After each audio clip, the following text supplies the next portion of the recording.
Parfait. Que les médias traditionnels ne laissent pas plus de place à Option nationale et à Jean-Martin Hossand, ça en dit long sur l'état de la démocratie.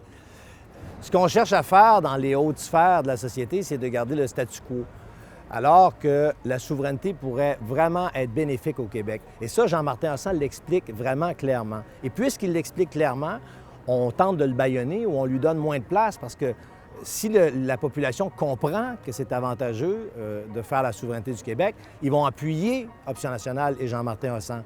Et ça, c'est ce que les dirigeants ne veulent pas.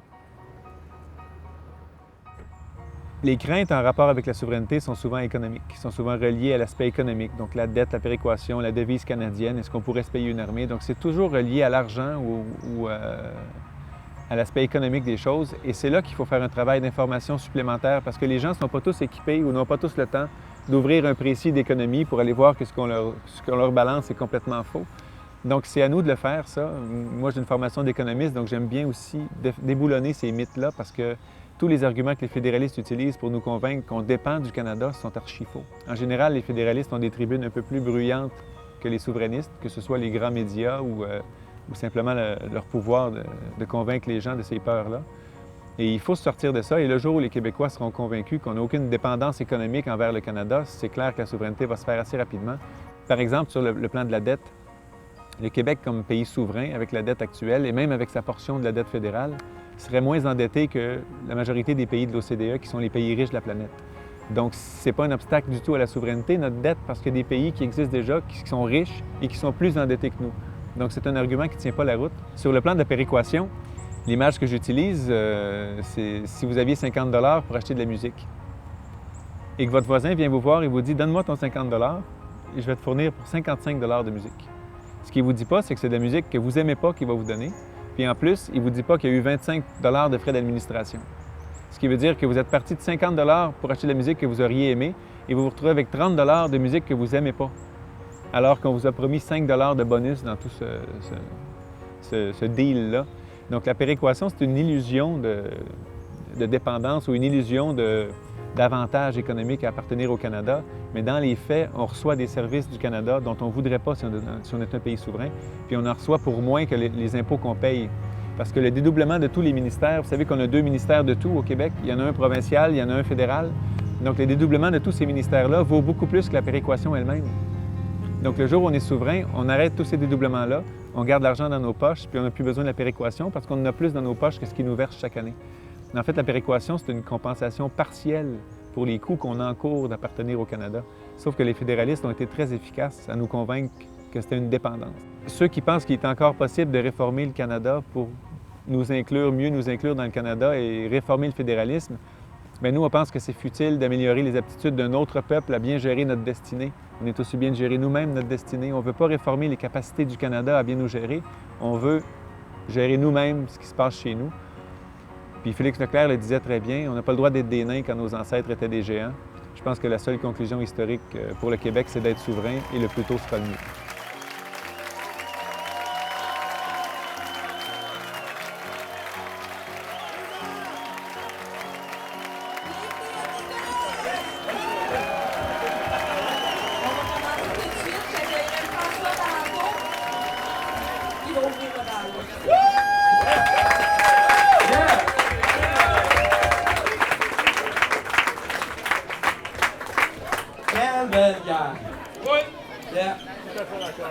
Au début, je dois avouer quelque chose ce soir. Au début, j'étais plutôt contre.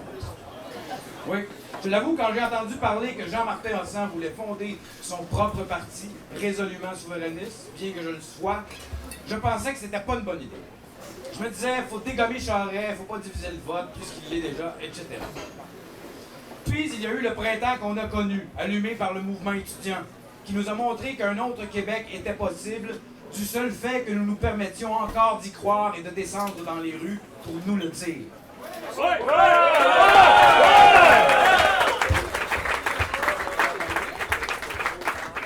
Et il y a eu cette montée de haine autoritaire et répressive, cette division extrême entre les Québécois, attisée par un premier ministre trop heureux de pouvoir agiter cette diversion pour faire oublier ses scandales. Face à tant de cynisme, nous sommes plusieurs à avoir travaillé fort afin de faire en sorte que la grande famille souverainiste trouve un terrain d'entente pour que ses forces s'additionnent au lieu de rivaliser entre elles partout au cours des élections qui s'en venaient. La tâche s'est avérée impossible. Notre pittoresque antiquité british de scrutin uninominal à un tour nous contraint encore de tenter de défaire des nœuds avec des mitaines, alors qu'un scrutin proportionnel nous donnerait des gants.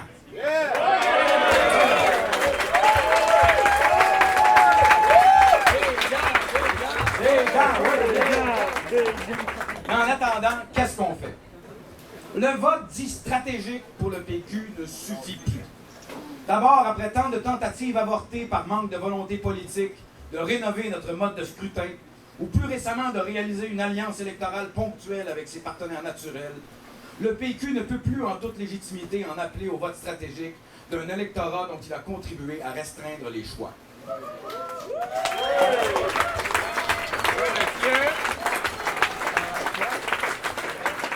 Car ce vote stratégique ne peut mener qu'à la perpétuation des conditions qui l'ont rendu nécessaire.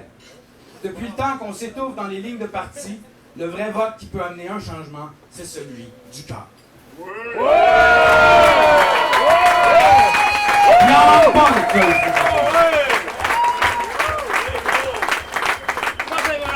Et il est où, votre cœur? Oui, le vôtre, vous, je le sais, là, mais... Hein? Oui, à gauche, bien avant. Mais c'est donc ça la vraie question que les Québécois doivent se poser. Dans cette grande famille turbulente qu'on dit souverainiste et progressiste, tout est affaire de priorité. Par où on commence? Il y a ceux qui croient que c'est en commençant par faire un monde meilleur avec les pouvoirs qu'on a qu'on va se donner les outils pour faire du Québec un pays. C'est le cas du Parti québécois et à Québec solidaire, même si leur idée d'un monde meilleur n'est pas tout à fait la même. Et il y a ceux qui croient au contraire, comme option nationale, que c'est en commençant par faire du Québec un pays qu'on va se donner les outils pour en faire un monde meilleur. Et c'est la gang!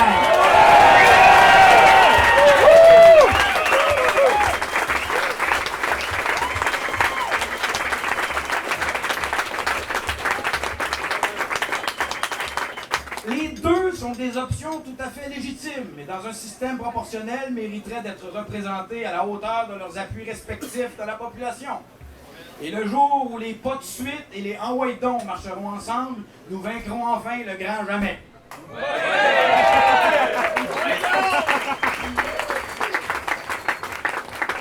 Il ne s'agit pas de prétendre que l'indépendance est la solution à tous nos problèmes, mais de réaliser qu'elle est au moins le début de toutes les solutions.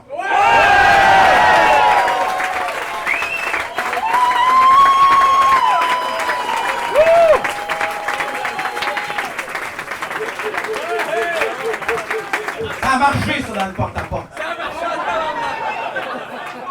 Parce que pour pouvoir vraiment décider de quoi que ce soit, il faut d'abord savoir qui décide. C'est important, et quiconque essaie de faire croire le contraire essaie d'endormir les Québécois. Selon ceux-là, au Parti libéral comme au Parti libéral diète, les Québécois sont rendus ailleurs. Où ça? On est rendu pareil comme avant, il n'y a rien qui a changé. En fait, quelqu'un qui dit les Québécois sont rendus ailleurs, ce qu'il veut dire, c'est la game est finie, vous avez perdu. Il faut donc entendre, c'est les Québécois se sont rendus. Et je ne sais pas pour vous, mais moi, je suis loin d'être rendu là. Dire qu'on est rendu ailleurs quand le problème est encore entier et même qu'il empire, c'est absurde. Puis, quand est-ce qu'il faut opérer finalement? Oh, je suis rendu ailleurs. Aux soins palliatifs? Ou encore ils jouent aux grands défenseurs de l'harmonie. Ils disent qu'un référendum, ça divise les Québécois. Mais c'est pas le référendum qui divise les Québécois. C'est le Canada. Les Québécois sont déjà divisés. La perspective d'un référendum ne fait que nous le rappeler. Et c'est une absurdité de prétendre que l'indépendance, c'est la chicane.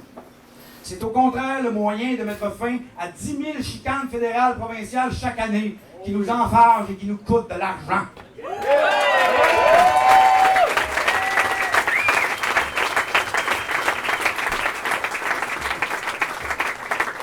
Option nationale propose qu'on travaille justement à mettre fin à ces chicanes stériles qui ne mènent à rien et dans lesquelles la voix du Québec est de moins en moins entendue.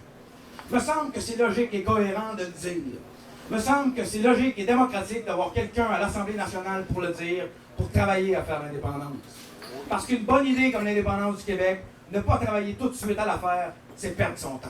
Oui, tout à fait. Oui. Il y a un nouveau parti qui est là pour la faire, un nouveau discours, un nouveau ton et un nouveau chef. Après tout, un printemps exceptionnel doit bien donner des fruits exceptionnels quelque part. Et ça commence par Jean-Martin Hossan dans Nicolas Bécancour.